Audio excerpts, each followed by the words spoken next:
You're watching World Talks on TVP World. I'm Aaron Darman. In this world, we need friends and allies, just like India and Germany. That was the message from German Chancellor Olaf Scholz as he met with Prime Minister Narendra Modi in New Delhi. It comes as Germany looks to deepen ties with the Asian superpower in the same week that India took part in the so-called BRICS summit, hosted by Russian President Vladimir Putin. Here to discuss what this all means is Krzysztof Iwanek from the Faculty of International Studies at the University of Białystok. Good evening. Good evening. So why is this meeting between India and Germany so important? Well, let me start with stating a basic fact. Germany is India's top trade partner within the EU. That would be the first significant aspect to raise.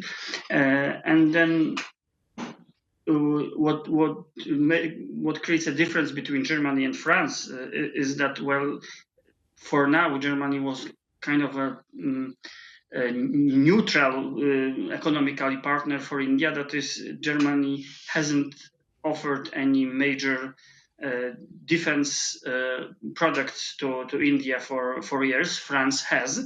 And now it seems that the Indo-German cooperation will be expanding not only to the energy sector, but also to the defense sector. That is, it seems clear that a German company will be trying to compete in a bid to build submarines for the Indian Navy. Is this as well about Germany recognising the growing relevance of economic heavyweights aside from the US like India? Well, certainly, sir. I think actually that Germany has recognized the growing importance of Indian economy already. A number of German companies have been, even much earlier, establishing car manufacturing companies in South India. And besides this, the German government has just announced that it's expanding its program of visas for professionals to attract young Indian talents to Germany. By the way, I think Poland should copy this policy towards India. 20,000 to 90,000 in respect to Yes. that annual visa limit for skilled Indian workers. That's how much it's risen now as a result of this announcement from Germany. I mean, that's a really significant jump. What do you think is behind this move? So it's a kind of a win-win, I think, because what India needs is investment, capital, technology transfer, and what India can offer is people. Unskilled labor and skilled labor, which is what Europe needs. So it's a perfect marriage of convenience, I would say. I mean, there would be Indians, learning European craft and then possibly implementing it in Indian companies. And there would be certainly many Indians, hired by German companies, many whom Germany, which like us is facing a demographic decline, would be hoping that they would stay in Germany and work in Germany. Just this week, Prime Minister Narendra Modi was at the BRICS summit, and then a Western power like Germany just literally a day later is wanting to woo India with a different perspective. Is Germany trying to, position itself between the best of both worlds, the West and what's being regarded as the global South? Yeah, perhaps. I focus more on Indian foreign policy than German foreign policy, but generally I would say this. I think all of the West has recognized, willy-nilly this Indian position. I mean, if we go back to 2022, all major Western partners of India have condemned India for not condemning the Russian invasion of Ukraine. The Americans have pressurized India, the Japanese have, the French have. And then, India still hasn't condemned Russia for its invasion of Ukraine till this day. Moreover, India, has begun to import a lot of petroleum crude from Russia.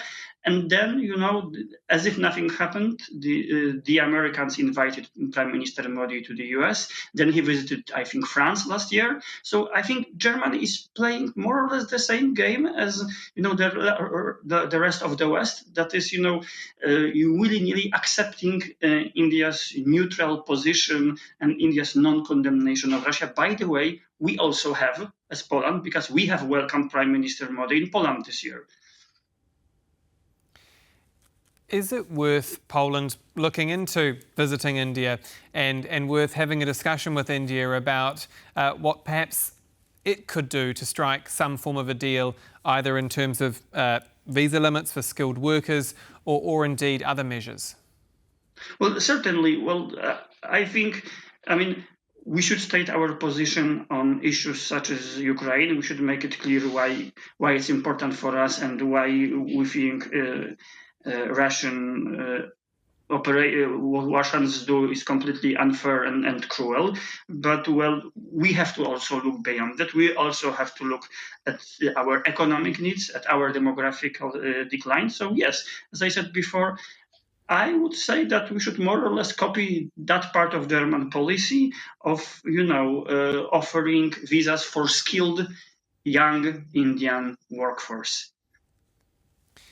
Chancellor Olaf Scholz, he appeared optimistic that a comprehensive free trade agreement between India and the EU could be concluded, and I quote here, in months rather than years. Is this something that looks like finally a realistic possibility? To be honest, sir, it's really hard to say. So the free trade agreement between the EU as a whole and India is something that had been attempted even in the past and failed. It is now being attempted again. The problem is both sides are very protectionist about their trade. India has their own, set of customs on custom duties on various products, which they don't want to,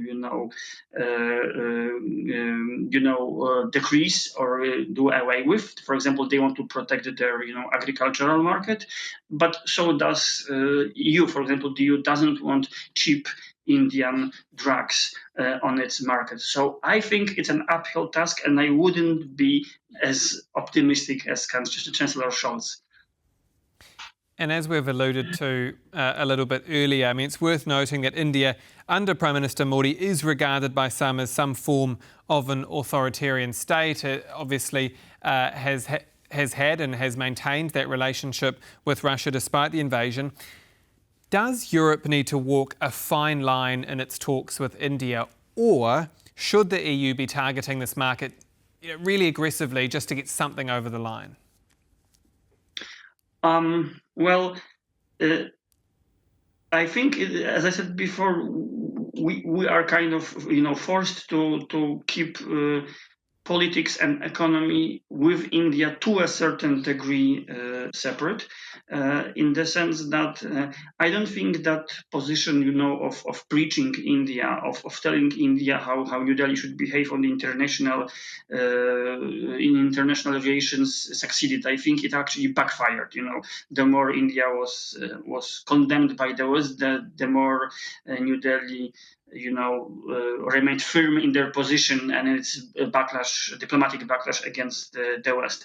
So since India is important for us and we, Europe, are important for India, I guess, again, willy-nilly, of course, and after stating our position, I think we must accept this and we should keep a part of our economic ties with India aside. And yes, we should, in that sense, we should, aggressively tap this market, despite the fact that New Delhi indeed has a strong partnership with Moscow. You mentioned that India can offer people. Let's talk a little bit about what Poland can offer and indeed what India can offer Poland. Can you go into a bit of detail about if Poland sits down with India, if Prime Minister Donald Tusk goes to New Delhi, what are the type of conversations that would be going on behind closed doors? Yeah, I would hope that our Prime Minister would raise the issue of our Polish interests within that ongoing EU free trade agreement negotiations. That's one. Secondly, I would hope that not only would accept, young skilled Indian labor, as mentioned before, but that we would try to accept invite a lot of richer Indian students to our universities, to bring income to our universities, to bring more students there, because that's a problem we are facing.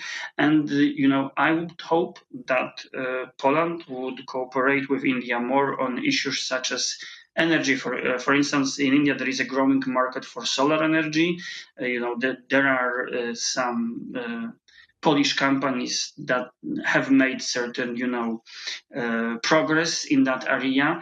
There were, for example, Indian investments in the solar energy sector in Germany and in Norway as well, where they, bought some companies. So I would hope our Prime Minister, would signal that we are open to cooperate with India in that regard. For instance, Germany is a part of the International Solar Alliance, an alliance of solar energy states, which has its office in India. So I think Poland should strive to be the part of the same organization, so that we, through it, should try to sell our solar energy products to India. Certainly an area to watch. Krzysztof Iwanek, adjunct in the Faculty of International Studies at the University of Białystok. Thank you so much for your time. Thank you for having me, sir. Good night. And that's another edition of World Talks here on TVP World. Do stay with us. I'm Aaron Darman. Good night.